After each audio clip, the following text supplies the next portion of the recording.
Breakup হওয়ার ১৯ বছর পর বাসর রাতে বইয়ের ঘুমটা খুলে চমকে উঠলাম। মিনু মিনু বলে এক দৌড়ে রুমের বাহিরে চলে গেলাম। মনে মনে ভাবছি এটা কি করে সম্ভব। মিনু কি দিন দিন যুবতী হয়ে যাচ্ছে।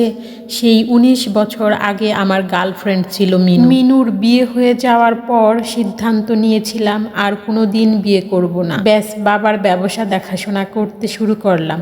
অনেক উন্নতি করেছি ব্যবসায় এই ১৯ বছরে। বিয়ে করতে চাইছিলাম না, কিন্তু মা অসুস্থ হয়ে যাওয়ায় আর বাবার চাপে এক প্রকার বাধ্য হয়েই বিয়ে করতে হয় আমাকে। বউকে আমি দেখতেও যাইনি, বাবা সব ম্যানেজ করেছেন। কিন্তু মিনু এই ১৯ বছর পরেও এই যৌবন কিভাবে ধরে রাখলো। ও তো আরো ছোট হয়ে গেছে, এটা কেমনে সম্ভব। যাই হোক, ভাবতে ভাবতে আবার রুমে চলে গেলাম।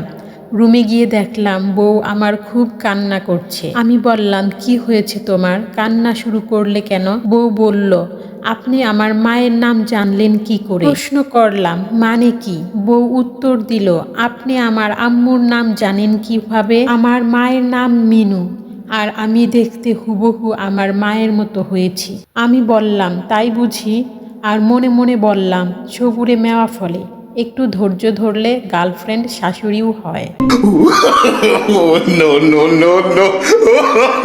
Okay, guys, this is my new